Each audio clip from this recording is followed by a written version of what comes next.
방송에서 제공하는 투자 정보는 투자 판단에 대한 조언입니다. 방송에서 제공하는 주식의 가치, 가격 상승 및 가격 하락에 대해서는 방송사에서 보장하지 않습니다.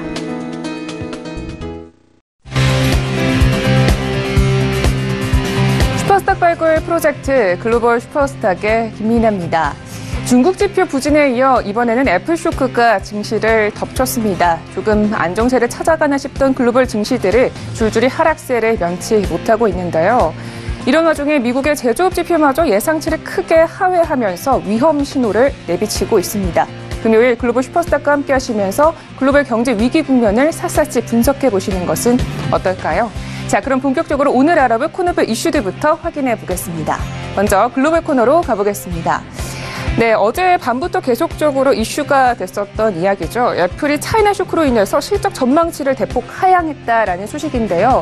과연 얼마만큼이나 중국향 매출액이 줄어드는 것인지, 그리고 나스닥 지수에는 큰 영향을 미치지 않을지 잠시 후에 분석을 해보도록 하겠습니다. 두 번째 소식은요, 국제 유가와 관련한 이야기입니다. 2018년도 한 해 동안에만 무려 20%나 하락했다라고 하는데요.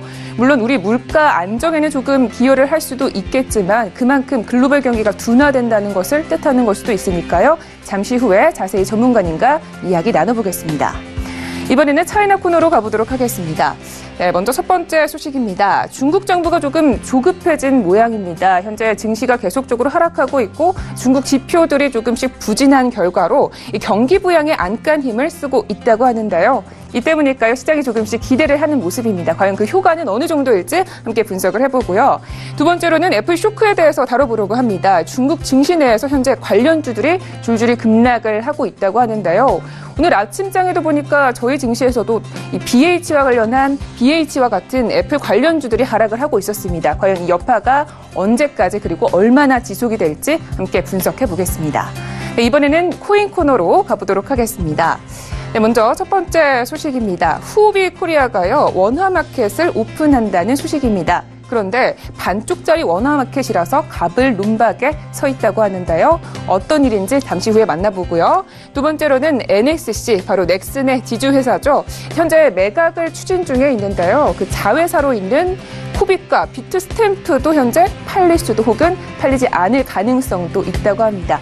이들의 운명은 어떻게 될 것인지 잠시 후에 분석해 볼 테니까요. 끝까지 함께 하시면서 매매 전략까지 챙겨가시기 바랍니다.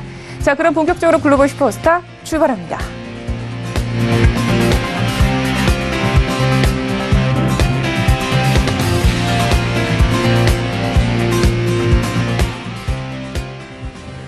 네, 오늘의 글로벌 이슈에 대해서 조금 더 자세하게 분석을 해보도록 하겠습니다. 오늘은요, 윤진 멘토님과 함께합니다. 인사 나눠볼게요. 네, 멘토님 안녕하세요. 네, 안녕하세요. 네, 반갑습니다. 자, 첫 번째 이슈부터 알아보도록 하겠습니다.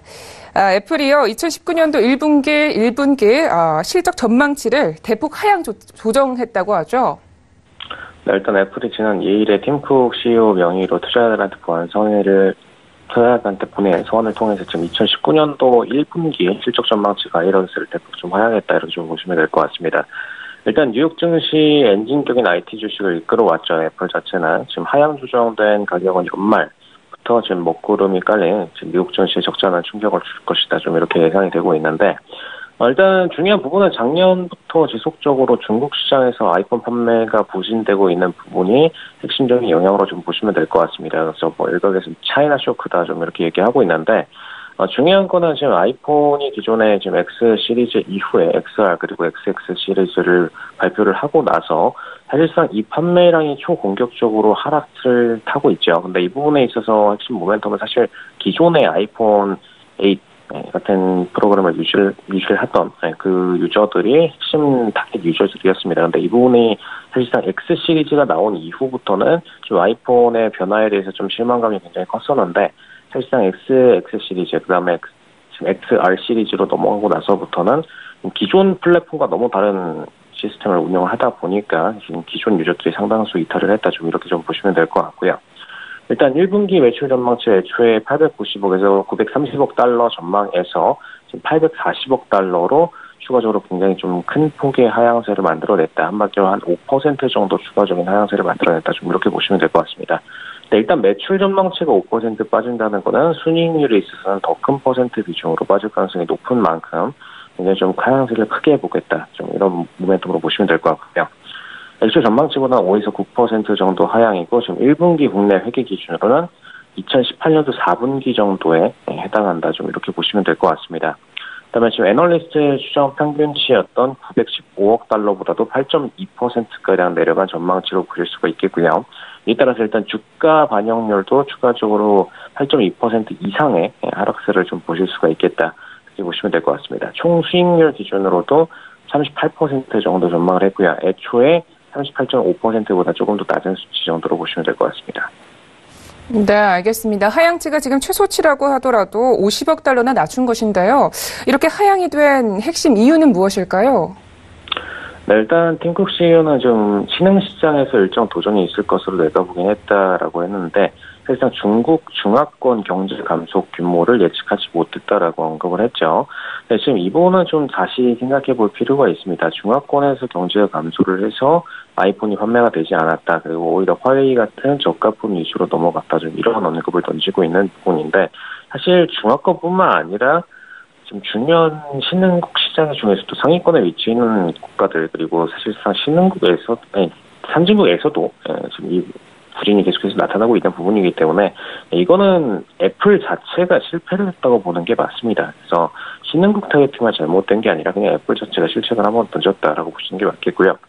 일단 뭐 핑계를 대는 부분은 최근에 중화권이 부채 비중이 높아지면서 경제가 좀 악화로 흘러가고 있는 부분을 집어서 언급하고자 하는 부분으로는 생각을 하시면 될 것 같긴 합니다.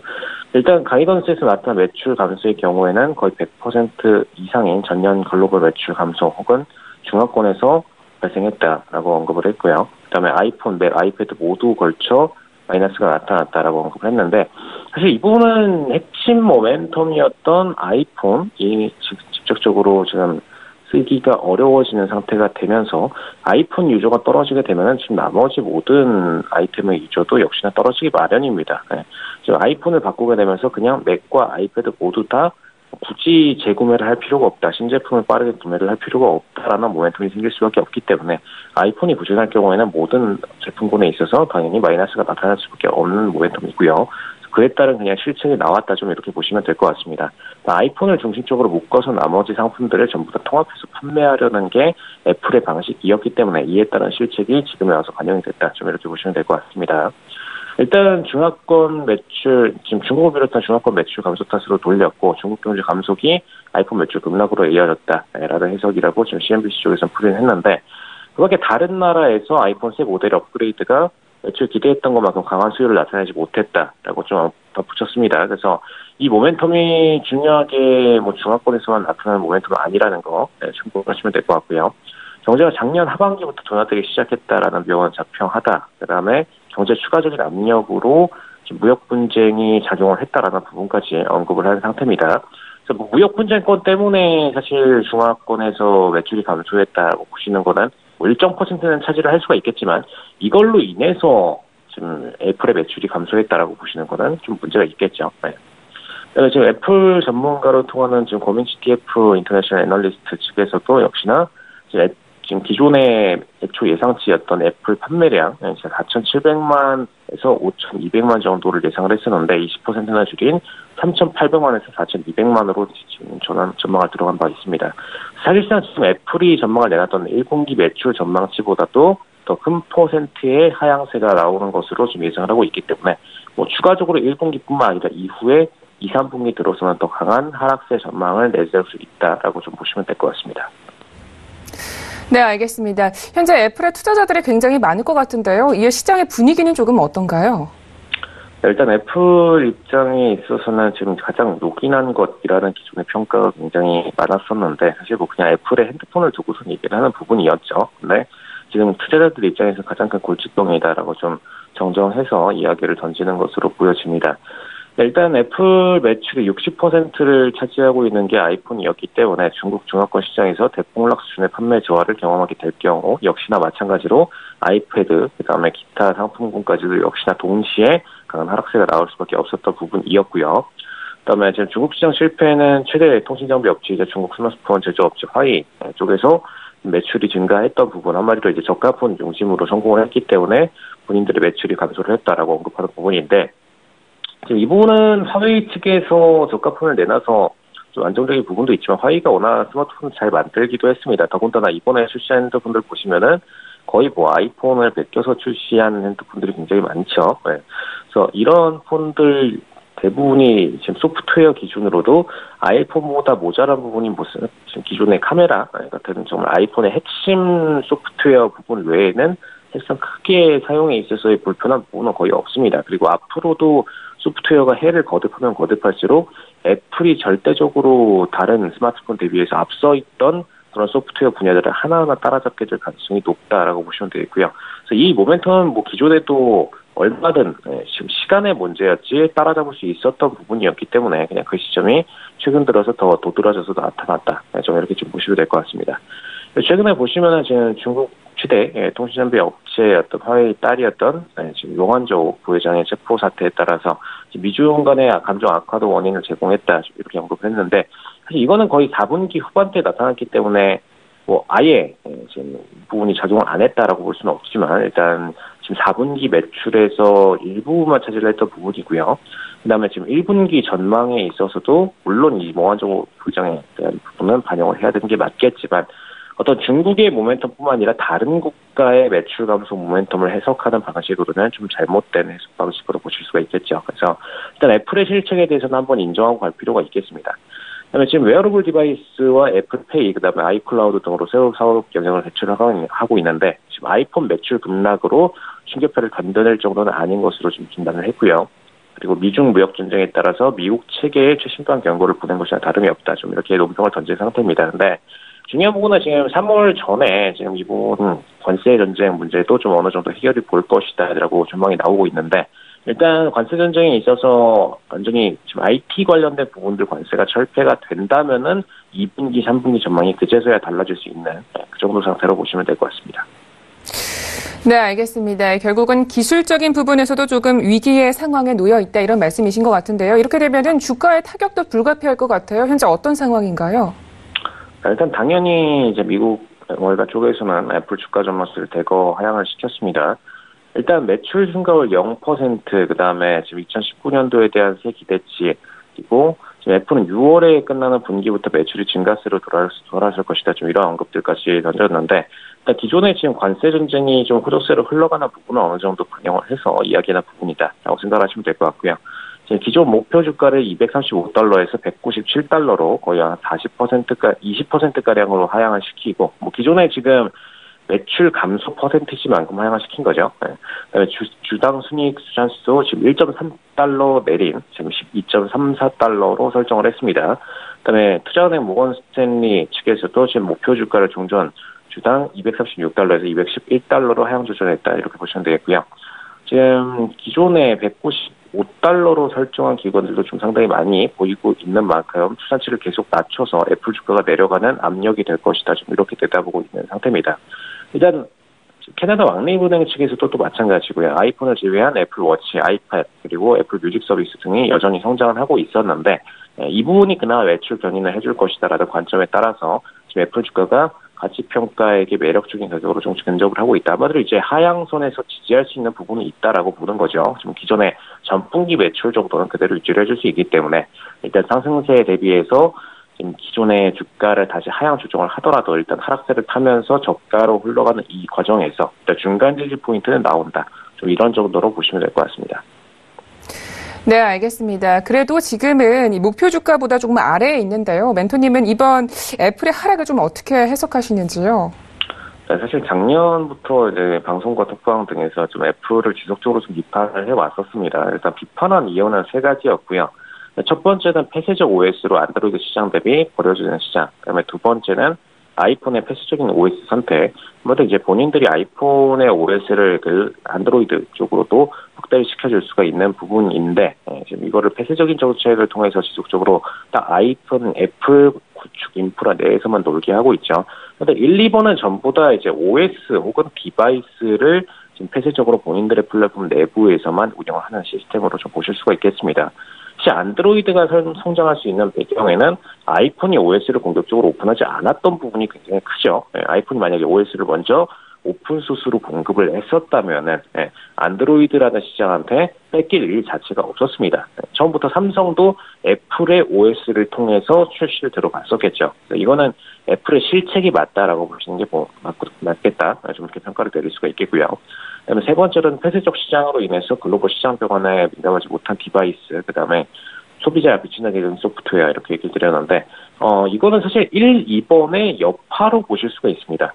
앞서 말씀드린 폐쇄적인 시장의 여파로 디바이스 그리고 소프트웨어 모두 다 시장의 친화적인 피드백을 빠르게 밟지 못하고 그다음에 이 피드백이 들어오더라도 이 부분을 빠르게 반영하지 못하는 폐쇄적 시장이 됐었기 때문에 여기에 따라서 뒤처지는 모멘텀이 계속적으로 해를 거듭하면서 발생을 했고 이게 그냥 결국에는 지금 XR, XS 시리즈에 들어오면서 기존 유저들까지도 공감하기 어려운 디바이스 구조를 갖다 보니까 한 번에 지금 유저들이 이탈을 했다 좀 이렇게 보시면 될 것 같고요.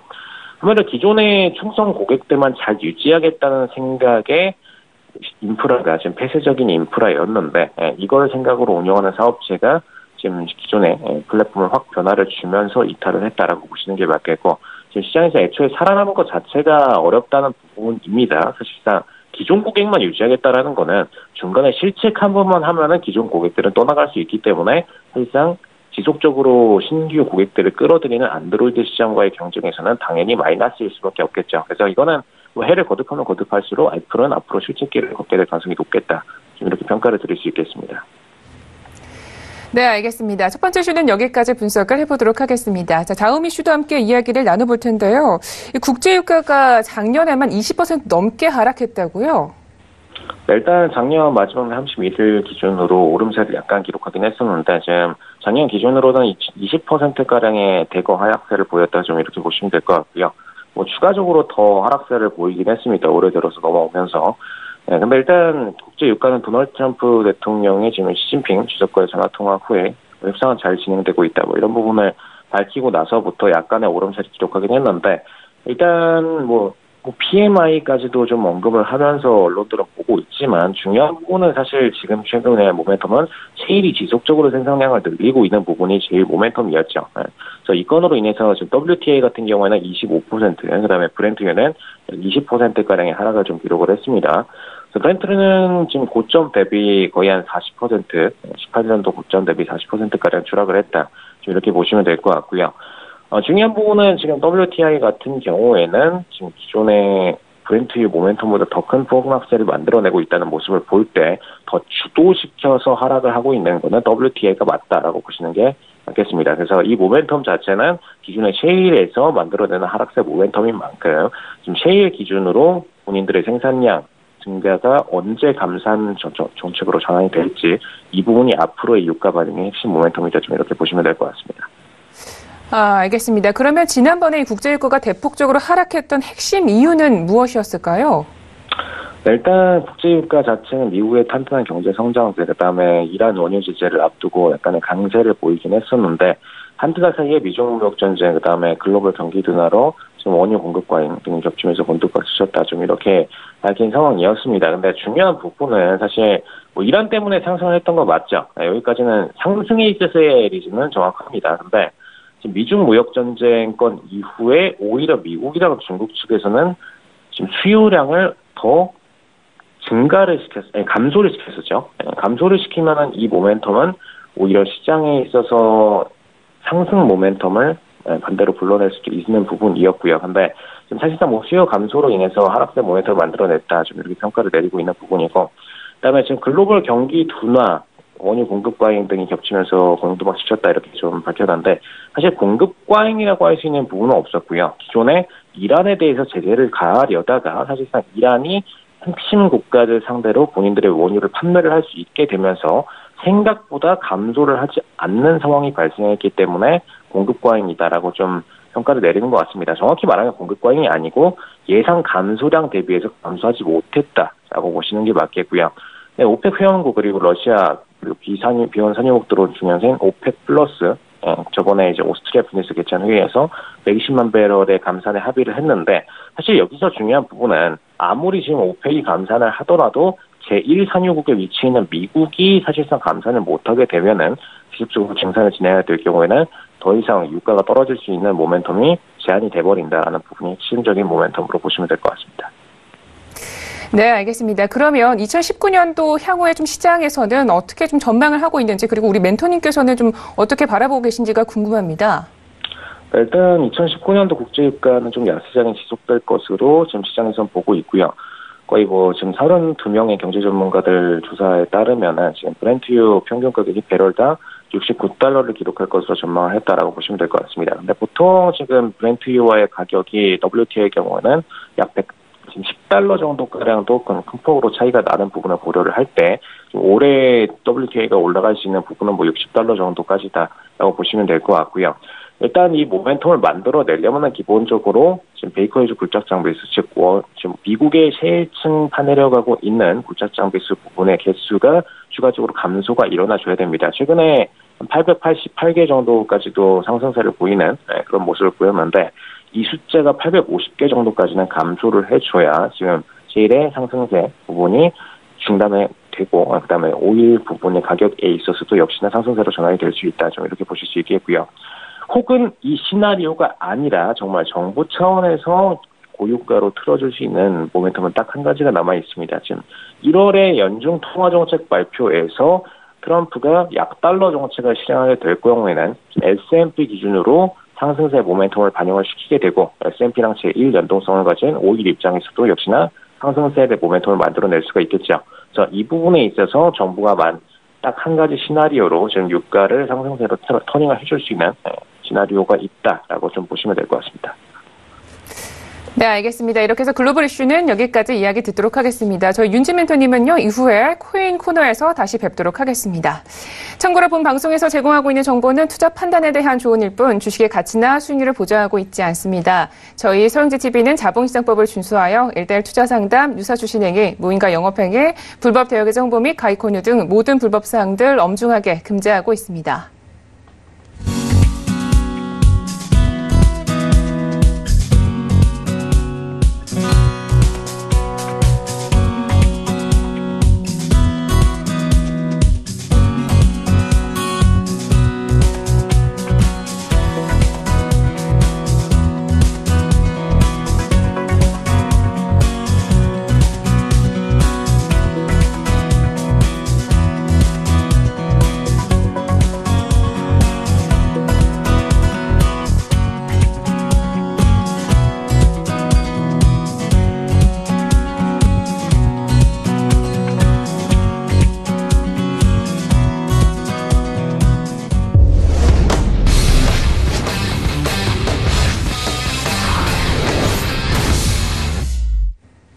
네, 차이나 코너 시작하도록 하겠습니다. 조금 더 깊이 있는 이야기를 나눠볼 텐데요. 오늘은 김영철 멘토님과 함께합니다. 네, 멘토님 안녕하세요. 네, 안녕하세요. 네, 반갑습니다. 저 이슈 알아보기에 앞서서요. 먼저 전일장 시황부터 알아보면 좋겠는데 저가를 계속해서 낮춰가고 있는데 여전히 모멘텀은 부족한 상황일까요? 일단은 모멘텀이 작용을 해도 시장에서 이제 받아들여지지 않는 그런 부분들이다라고 보시면 좋을 것 같은데요. 일단은 경기부양책 관련된 여러 가지 이제 이야기들이 나옴에도 불구하고 증시 자체가 여전히 좀 약한 그런 모습을 보여주고 있다라고 보시면 되겠습니다. 일단 상해 같은 경우에는 0.93포인트 0.04% 내려서 2464.36 그러니까 2500선 아래에서 이제 움직이는 부분들이 좀 너무나 당연시되고 있는 그런 상황이다라고 보시면 되겠고요. 선전성분 같은 경우에도 0.84% 이제 내려서 59.83포인트 하락을 했고 7,089.44로 마감을 했습니다. 창업화학 같은 경우도 한 1%대 하락을 하면서 3대 지수 모두 이제 약한 움직임을 좀 보여주고 있다고 보시면 되겠고요. 인민은행 같은 경우가 이제 전날 1월 1일부터 선별적으로 이제 지급 준비율 인하 이러한 부분들을 확대한다고 발표를 했고 그 외에 이제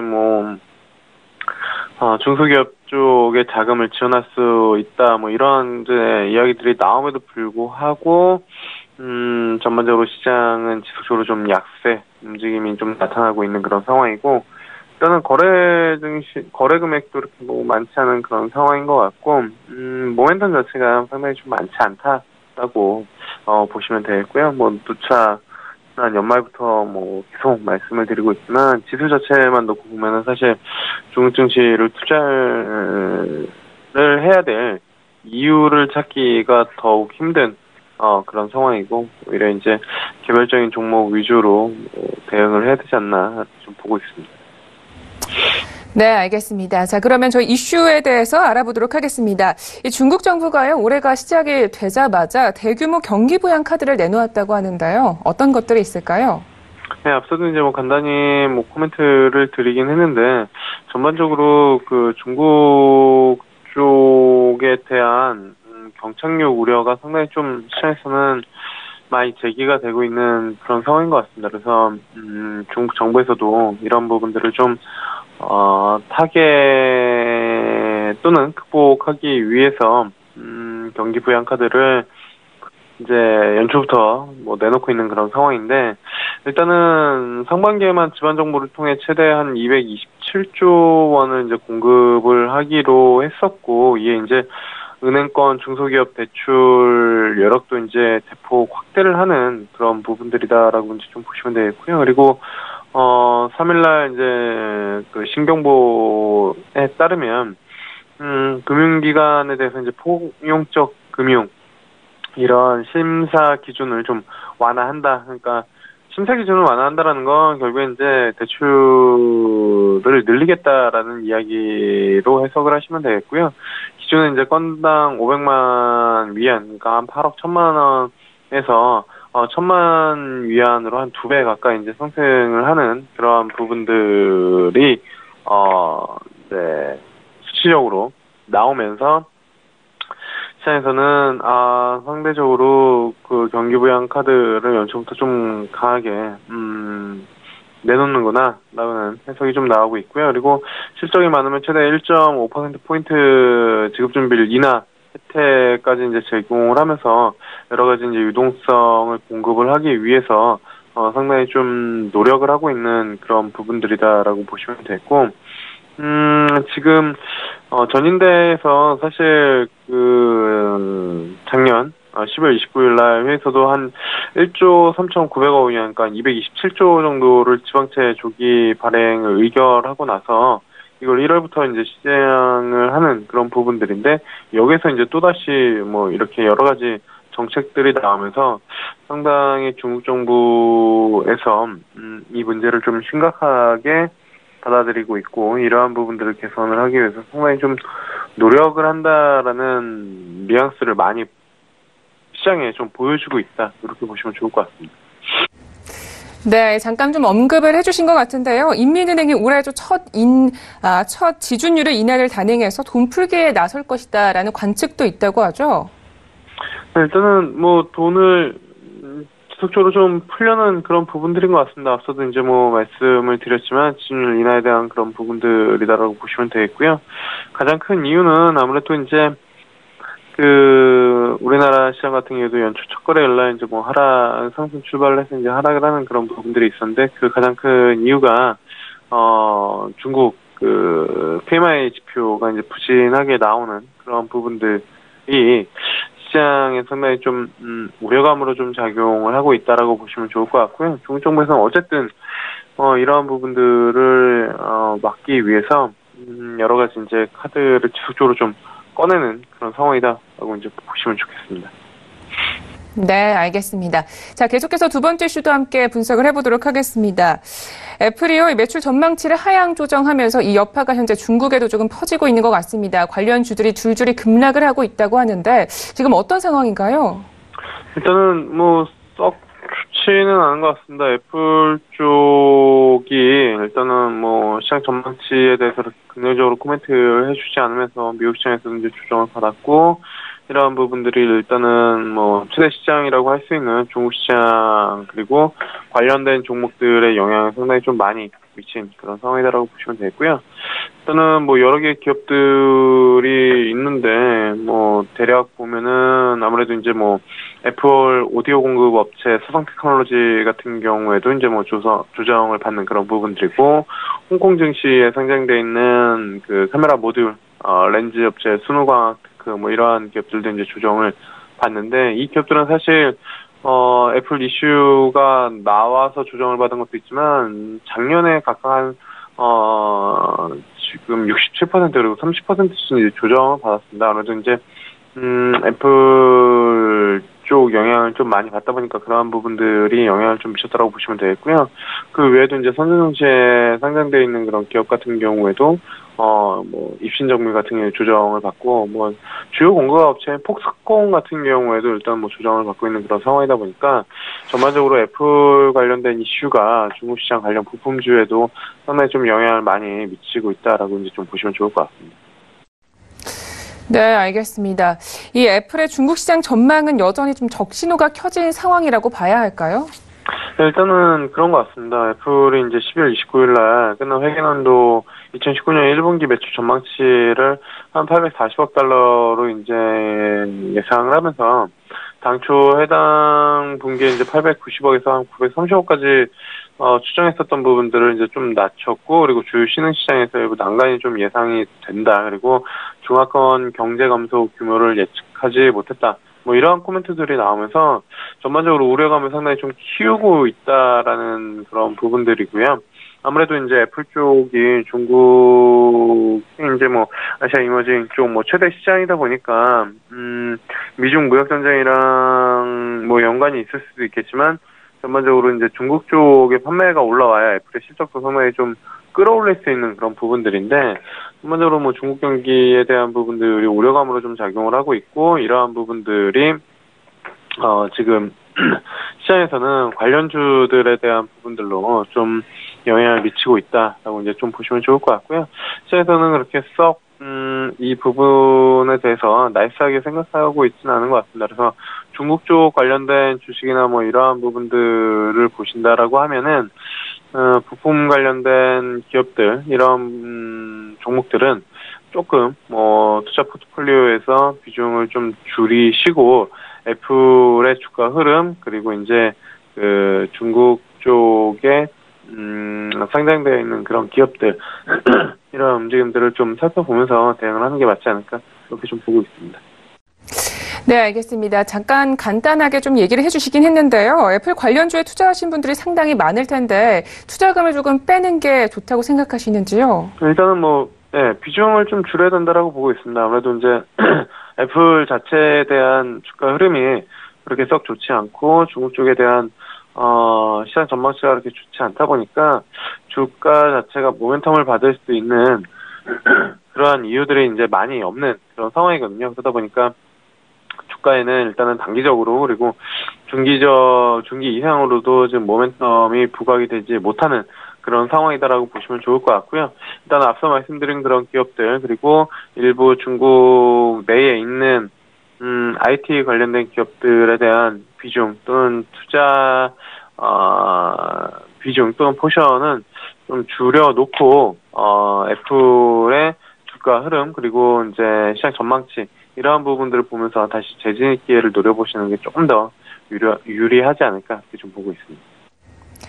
네, 알겠습니다. 이렇게 해서 이슈 분석은 여기까지 해보도록 하겠습니다. 이번에는요, 기업 분석 시간으로 가볼 텐데요. 현재 좀 눈여겨보고 계신 종목은 어떤 게 있을까요? 아무래도 이제 뭐, 전기차 관련된 기업 꾸준하게 이제 좀 보고 있는 그런 상황입니다. 아무래도 이제 뭐, 중국 쪽에 전반적으로 시장 자체가 흘러내리면서 모멘텀이 많이 없는 그런 상황인데, 그래도 이제 신성장 관련된 섹터는 그나마 조금 뭐, 버텨주거나 아니면 시장이 좀 돌아섰을 때 가장 빠르게 움직일 수 있는 그런 이제 힘을 좀 가지고 있기 때문에 그런 쪽 위주로 조정시마다 조금 포트폴리오를 늘려나가는 그런 전략이 좀 필요하지 않을까 이렇게 좀 보고 있고요. BYD는 뭐 중국 전기차 시장 최대 완성차 업체다라고 이제 보시면 되겠고 글로벌 판매량 기준으로는 1위. 그리고 이제 전기차 밸류체인에 수직 계열화를 했기 때문에 이러한 부분들이 역시나 이제 실적에 대한 부분들 그리고 향후 이 시장이 정말로 개화가 됐을 때 가장 빠르게 이익을 끌어낼 수 있는 그런 기업 중에 하나다라고 보시면 되겠고요. 지금 뭐 라인업도 강하고 있기 때문에 실질적으로 충분히 좀 조정 시에는 관심을 가져봐야 되는 그런 기업이 있지 않을까 이렇게 좀 보고 있습니다. 그래서 매수가는 46.000 위안 잡으시면 될 것 같고요. 목표가는 50.000 위안, 손절가는 40.000 위안 잡고 대응하시면 좋겠다. 이렇게 말씀을 드려보도록 하겠습니다. 네, 알겠습니다. 오늘의 차이나 코너는 여기까지 이야기 듣도록 하겠습니다. 멘토님 오늘도 말씀 고맙습니다. 네, 감사합니다. 참고로 본 방송에서 제공하고 있는 정보는 투자 판단에 대한 조언일 뿐 주식의 가치나 수익률을 보장하고 있지 않습니다. 저희 서영재TV는 자본시장법을 준수하여 일대일 투자 상담, 유사수신행위, 무인가 영업행위, 불법 대여계정 및 가입 권유 등 모든 불법 사항들 엄중하게 금지하고 있습니다.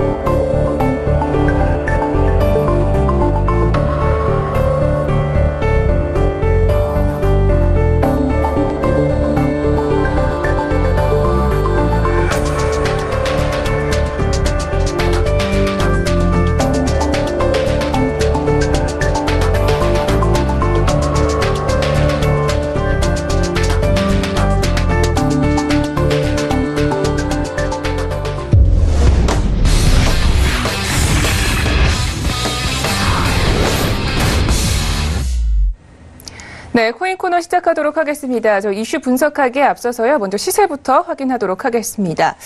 자, 코인 마켓캡 기준으로 알려드립니다. 오늘장에서는요, 대부분의 코인들이 조정세를 겪고 있습니다. 현재 비트코인은 2% 넘게 하락하고 있는데요. 3,800달러 정도에서 거래가 되고 있습니다.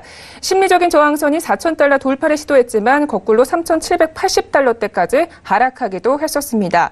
어제장 특징주였던 이더리움은요, 오늘장에 3% 가까이 하락하고 있는데요.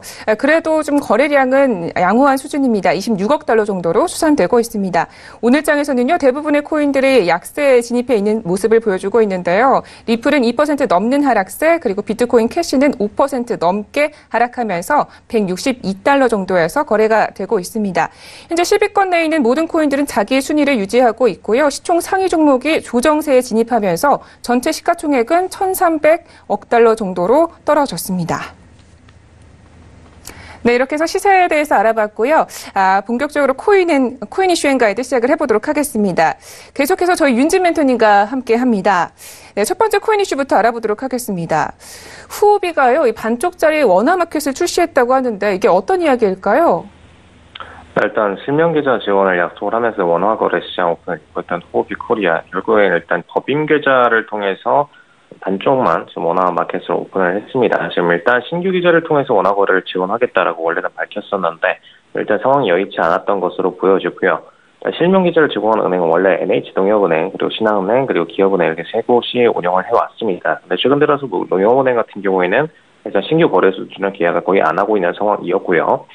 지금 후오비 코리아 같은 경우에는 홈페이지 공지를 통해서 3일 기준으로 원화 마켓을 오픈한다라고 밝혔고, 지금 4일 오후 2시 기준으로부터 거래를 개시를 합니다. 지금 사실상 조금 있다가 오후 넘어서 개시를 한다라고 보시면 될 것 같고요.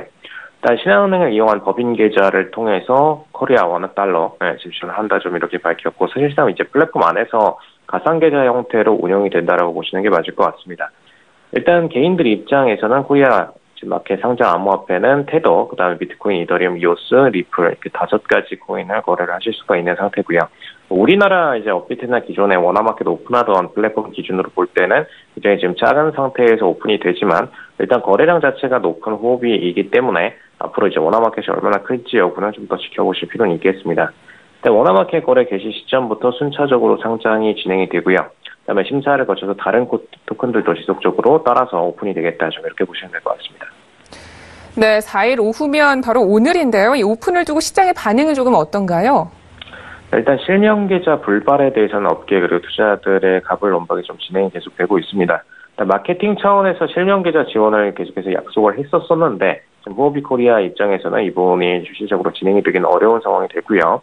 후오비 코리아 대대적인 마케팅에서 외국 거래소가 실명 계좌의 물꼬를 후오비를 기준으로 트겠다라는 기대감이 좀 있었는데 일단 외국 거래소 입장에서도 아직까지 트지는 못한 상황입니다. 일단 신규 계좌, 실명 계좌 개설에 있어서 지나친 마케팅 사례를 좀 남게 됐다고 보시면 될 것 같고요. 추가적으로 기간이 지나면 당연히 실명 계좌도 천천히 다 오픈은 되겠지만 현재 시점에서는 외국 거래소가 아직까지 실명 계좌를 오픈할 수 있는 상황은 아니다. 국내 거래소도 지금 오픈이 제대로 어려운 상황에서 외국 거래소들이 오픈하는 것은 쉽지는 않다. 이런 관점으로 보시면 되겠습니다. 하지만 다만 지금 워낙 마켓을 반쪽짜리로라도 호흡이 고려하고 오픈했다는 것 자체만으로도 어느 정도 옹호론이 발생하고 있는 상황이고요. 업계 관계자 측에서는 지금 현재 시장 상황이 여의치 않아서 생긴 해프닝이다. 단상이 아닐까 이렇게 평가를 내렸는데 우리나라 국내 거래소들도 지금 실명 계좌 인증 오픈하는 것 자체가 굉장히 문제가 되는 부분이 있고 최근에 농협 사태도 있었던 만큼 더 이상 거래소들이 신규 실명 계좌 오픈에 있어서 평가를 내리기가 좀 쉽지는 않은 상황입니다. 승인을 거치더라도 거의 1년 넘는 장기적인 승인 이후에 천천히 시장에 캐파를 두고 보면서 오픈할 가능성이 높겠다. 그리고 기업의 어떤 기존의 연리관을 좀 어느 정도 지키는 모습까지도 사업 파트너로서 신뢰도를 구축한 이후에 오픈될 가능성이 높다. 좀 이렇게 평가를 보시면 될 것 같습니다. 일단 호흡이 코리아스는 현재 시점에서는 선택할 수밖에 없는 최선의 시나리오였고요. 일단 워낙마켓 오픈을 두고선 K뱅크 측과의 협력 가능성이 좀 점쳐지긴 했는데 이 역시도 불발로 좀 끝나고 말았습니다. 일단 K뱅크 혹은 카카오뱅크 측에서도 역시나 이런 오픈된 거래소 시장과 제휴를 하면 나쁠 건 없는 부분이었는데 카카오뱅크 같은 경우에는 기존의 카카오 플랫폼이다 보니까 당연히 오피트 외의 플랫폼들이랑 제휴한다는 거나 좀 말이 안 되고요. K뱅크 정도에서 협상이 이뤄질 가능성이 있었지만 만약에 지금 K뱅크와의 협상이 정말로 잘 될 수 있는 그런 시장 분위기라면은 이미 업비트와 기존의 카카오뱅크가 제휴를 해서 오픈에 들어가는 상황이라고 좀 보시면 될 것 같습니다. 그래서 시장에 있어서 지금 핵심 모멘텀을 지금 K뱅크와의 제휴를 통해서 호흡기가 끌고 가기는 좀 쉽지 않다라고 보시면 되겠고요. 지난해 말에 오픈을 약속한 상황이었기 때문에 원화마켓 오픈을 미룰 수 없다는 상황에서 지금 오늘장 기준으로 오픈마켓을 열게 됐다. 좀 이렇게 평가를 내리시면 될 것 같고 실명기자 지원을 약속을 했었는데 시장 이슈 상황 등으로 인해서 법인 계좌를 통해서 가상 계좌 발급으로 원화마켓을 오픈하게 됐다라고 해명을 진행한 상태입니다. 네, 이런 후호비의 시장 오픈으로 인해서 국내 거래소 시장의 좀 변화는 어떻게 나타날까요? 사실 국내 거래소 플랫폼을 사용하는 핵심적인 이유가 암호화폐 원화마켓을 지원한다는 점에 있었습니다.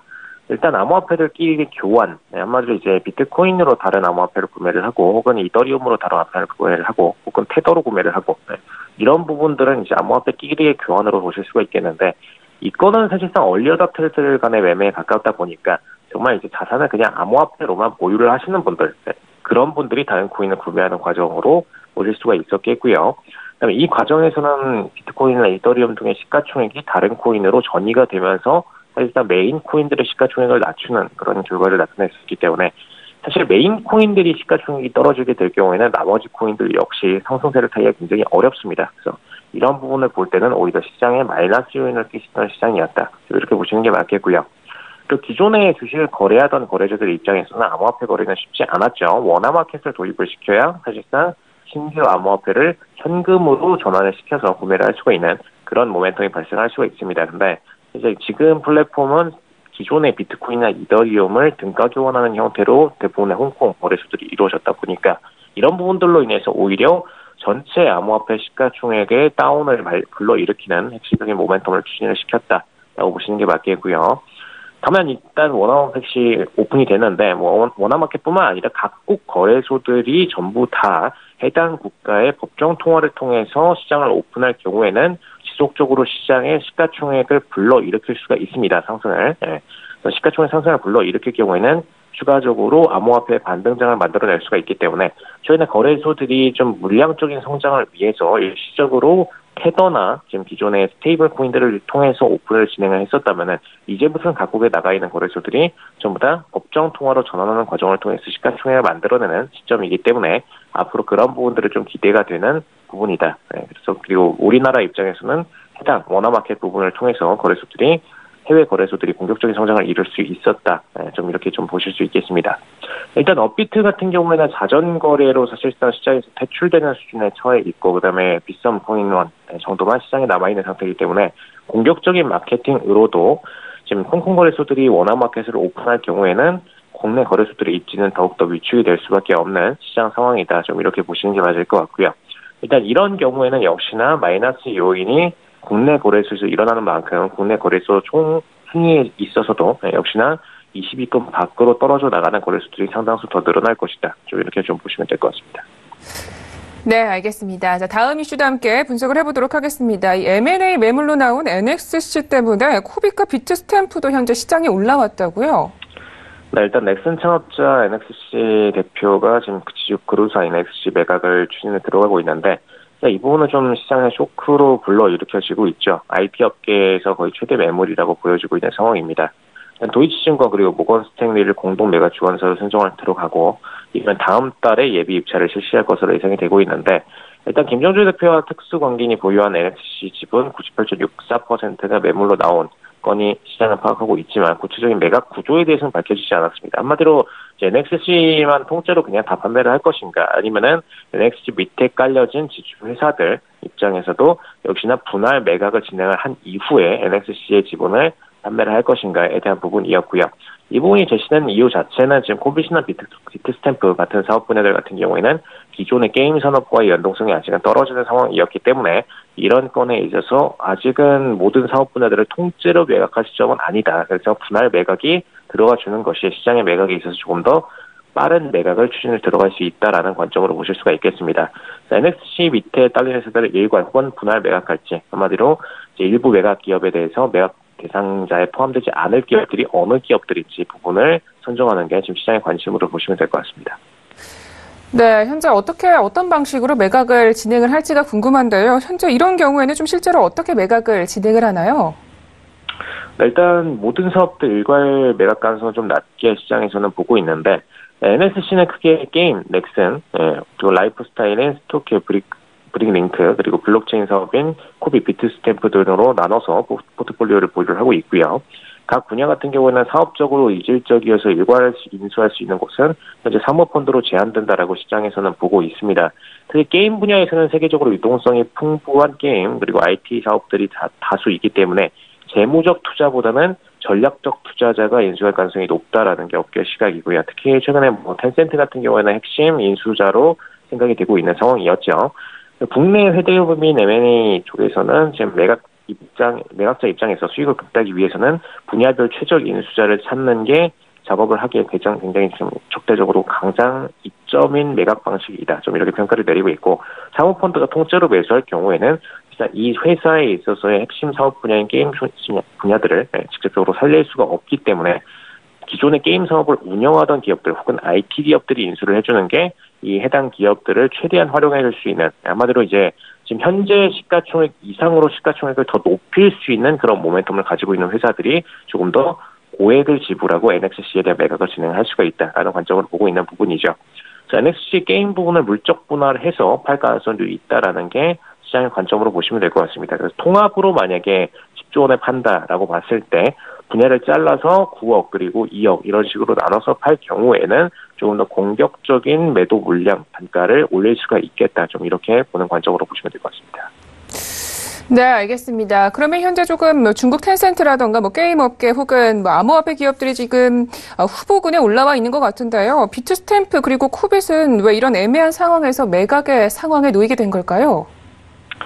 네, 일단 비트스탬프, 코빗 같은 경우에는 기존의 모멘텀에 있어서 사실상 김정주 회장이 좀 애착을 가지고선 인수를 했던 부분이었고요. 코인 마켓캡 기준으로 비트스탬프, 코빗의 순위는 약 지금 41위, 62 정도로 보시면 될 것 같습니다. 두 거래소 규모를 합치면은 30위권 안에 들어가는 부분이고요. 각각 원화, 유로, 달러를 기준으로 서비스를 제공하고 있는 상태였죠. 이제 NXC 자체는 원래 김정주 회사 중심으로 이루어진 개인 회사 형태 순위였기 때문에 굳이 한 번에 다 팔 필요는 없고 동시다발적으로 여러 개의 거래를 추진하는 것은 실무적으로 굉장한 부담이다. 좀 이렇게 언급을 하는 상황입니다. 일단 사업 규모가 크고 전세적으로 좀 사업종이 나눠져 있기 때문에 매각 종료될 때까지 상당한 기간이 걸릴 것이다. 좀 이렇게 보고 있는데 좀 다르게 볼 부분들이 있죠. 넥슨과 블록체인 사업은 정확히 말하면 연계성이 높다고 보시는 게 맞습니다. 일단 시장에서는 아까 전에도 사모펀드 외에는 통합적으로 인수할 기관들이 없다. 좀 이렇게 평가를 했었는데 실제로 암호화폐 대부분이 쓰이고 있는 곳은 아직까지 가상세계를 크게 벗어나지 못했죠. 애초에 구조 자체가 블록체인이라는 보안 기술을 토대로 가상화폐를 화폐 수준의 안정성을 갖도록 해서 구축한 것이기 때문에 기본적으로 시장에서 가상화폐로 바로 쓰일 수 있는 상황입니다. 그래서 암호화폐를 마냥 보유하고 있는 투자자들 입장에서는 암호화폐 거래가 일어날 수 있는 채널이 있다면은 시장 펌핑에도 좋고 NXC 입장에서는 암호화폐가 쓰일 수 있는 최대의 결제 플랫폼을 가진 기업인 만큼 화폐 가치 상승에도 도움이 됩니다. 그다음에 두 번째로는 게임 내 암호화폐로 게임 내 화폐를 암호화폐로 교체할 경우에는 아예 새로운 통화 국가를 형성할 수 있다는 장점이 있습니다. 사실 넥슨 정도면은 게임을 이용하는 유저들과 그리고 금액들 모두 현금 가치로 환산할 경우에는 웬만한 선국가 수준의 경제 규모를 가지고 있기 때문에 이 금액들이 모두 암호화폐로 바뀌게 된다면은 넥슨 입장에서는 새로운 단위의 통화 환율을 구성을 할 수가 있게 됩니다. 한마디로 이제 웬만한 통화 국가들, 소규모 국가들이라도 본인들만의 법정 통화를 가지고 이 화폐를 기반으로 해서 통화 환율을 보유하고 있는 만큼 역시나 넥슨도 해당 환율에 버금가는 그런 구조를 만들어낼 수가 있다라는 게 특이점으로 보시면 되겠고요. 그래서 이 건 때문에 본인들만의 독자적인 암호화폐 플랫폼 그리고 독자적인 암호화폐를 구축할 경우에도 환율의 안정성 부분까지도 유지를 할 수가 있다라는 부분이 핵심 모멘텀으로 보시면 될 것 같습니다. 만약 김정주 회장이 정말 2단계까지 시장을 바라봤던 것이라면은 넥슨은 시장의 이 부분을 공개를 해서 한 번 더 뻥튀기를 하고선 판매를 하는 것이 훨씬 더 이득이기 때문에 이렇게 진행할 가능성도 있다라고 보시면 되겠습니다. 네, 알겠습니다. 자, 이렇게 해서 코인 이슈는 여기까지 이야기를 들어보도록 하겠습니다. 멘토님 오늘도 말씀 고맙습니다. 네, 감사합니다. 네, 오늘 저희가 준비한 소식은 여기까지입니다. 참고로 본 방송에서 제공하고 있는 정보는 투자 판단에 대한 조언일 뿐 주식의 가치나 수익률을 보장하고 있지 않습니다. 저희 서영지TV는 자본시장법을 준수하여 일대일 투자 상담, 유사 주식행위, 무인가 영업행위, 불법 대여계 정보 및 가입 권유 등 모든 불법 사항들 엄중하게 금지하고 있습니다. 우리 시청자분들 오늘도 성공적인 투자 판단하시고요. 저희는 다음 주 이 시간에 찾아뵙도록 하겠습니다. 함께해 주신 여러분 고맙습니다.